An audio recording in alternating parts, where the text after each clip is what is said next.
Si je vous dis Jialefu, à quelle marque française cela vous fait penser? Allez, un indice. C'est le nom d'un hypermarché. Vous avez trouvé? Eh bien, c'est Carrefour. Carrefour, Jialefu, ça sonne presque pareil. Aujourd'hui, dans Sur le bout de la langue, je vous explique un peu comment les noms de marques occidentales sont traduits en chinois. Méthode la plus simple, traduction phonétique. Les caractères choisis ne possèdent pas un sens spécifique lié aux marques, mais ils sonnent comme dans leur langue originale.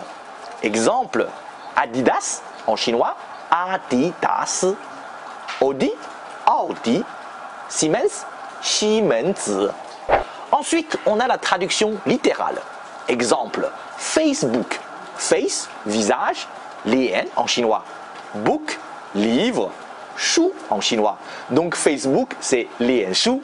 Avouez, le chinois, c'est facile.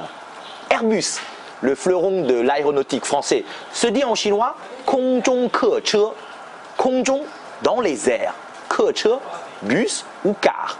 Mais souvent, on utilise le diminutif Kongke pour parler d'Airbus. Bien sûr, on a aussi des traductions avec une partie qui est une traduction littérale et l'autre partie qui est une traduction phonétique. Un beau mélange. Le meilleur exemple, c'est Starbucks. Star, étoile. Xin en chinois. Box est devenu Bake en chinois. Xin Bake, c'est Starbucks. Après, il y a également des traductions qu'on ne comprend pas. Exemple, le labo pharmaceutique Pfizer. Le nom chinois, c'est Huirui. Alors là, pourquoi? Aucune idée. Mais on ne va pas finir avec un point négatif. Je vais maintenant vous montrer quelques exemples de noms de marques qui sont ingénieusement traduits en chinois. Revenons à notre exemple du début. Un carrefour, littéralement, ça se traduit en chinois par Shizi Lukou. En France, on comprend que le supermarché Carrefour a pour sens un lieu où les gens se croisent. Mais bon, en Chine, vu le nombre de personnes, on se croise partout. Il n'y a aucun besoin d'aller au rayon fruits et légumes pour se croiser. Tandis que le nom Jialefu propose un autre sens. Jia signifie famille, le, joie, fu, bonheur.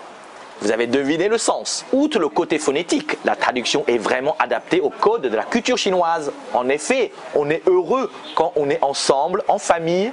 En résumé, c'est le bonheur. Eh bien, aller à Carrefour, Jialefu, en Chine, c'est le bonheur familial. Bien joué.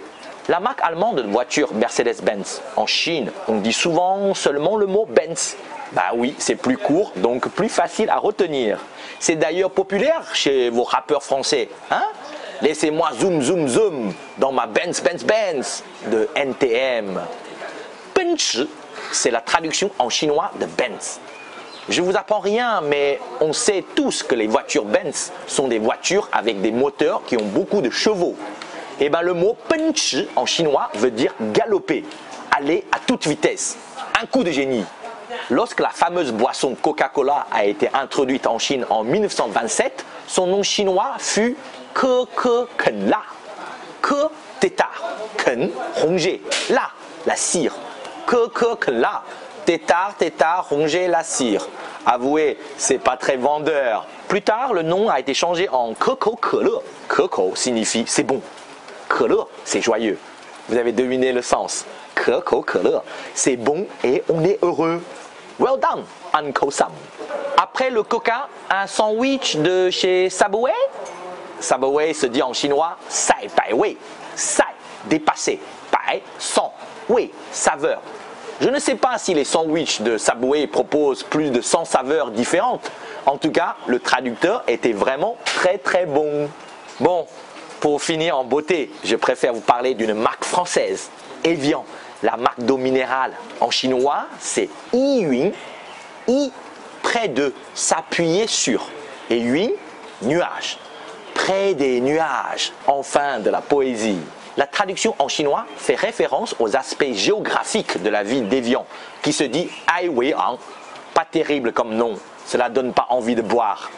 Imaginez plutôt Yiyun, des nuages, le lac Léman, les Alpes. Ça fait rêver, ce côté nature. Eh bien moi, cela me fait penser aux sources d'eau naturelles. Voilà, si vous connaissez d'autres traductions intéressantes, n'hésitez pas à les partager en commentaire.